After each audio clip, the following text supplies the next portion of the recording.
One thing I loved about being in corporate America were the titles. I think the titles meant status, it meant position, and for a lot of people, it meant power.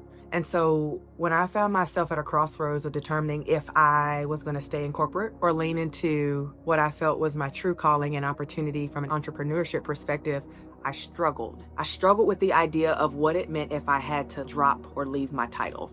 A title that was given to me by an organization, not one that I could really carry at any other part in the world, but one that I held very dear.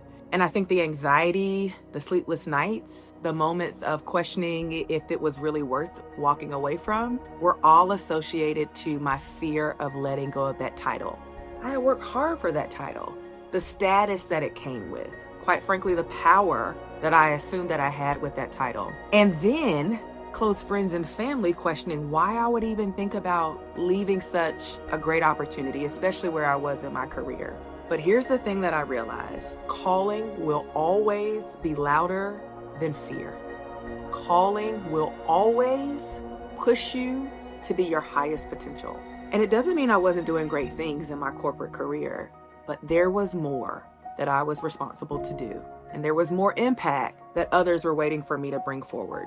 And so when I found myself at my crossroads, it did not come with ease, and it did not come without much consideration of what it would mean to leave stability, a constant paycheck, and the association with a title that I held for many years. And I recognize that you might be there as well. I have some of those same coworkers who have said to me, I wish I could be as brave as you were when you chose to make the leap. And that's the myth that I want to dispel. I go back and tell people it was not a leap.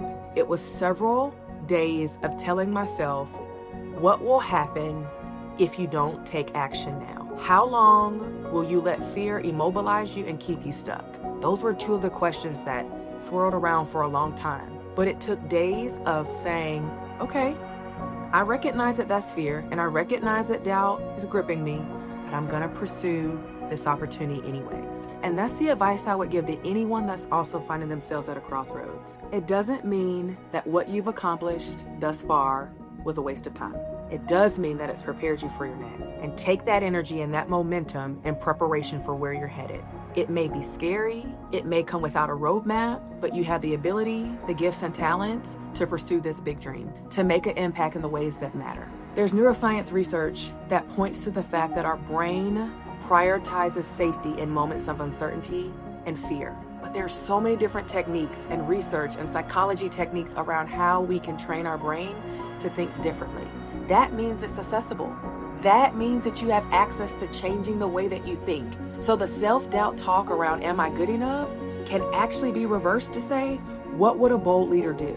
And before you know it, you will start to answer that question, because the actions that you take will be the answers that propel you forward. So I want you to look at that crossroads, and I want you to look left, and I want you to look right. But most importantly, when you've considered all the options around you, I want you to look straight ahead and dare that unknown road in front of you to be ready for what you're about to bring. It may be daunting, but you are equipped and ready for the next steps ahead. If this resonated with you and you are ready to take a couple of small steps for big transformation in the end, then I encourage you to subscribe or hit that notification bell, or even send this to a friend that you know would appreciate this message for more information about how to be bold in small steps along the way.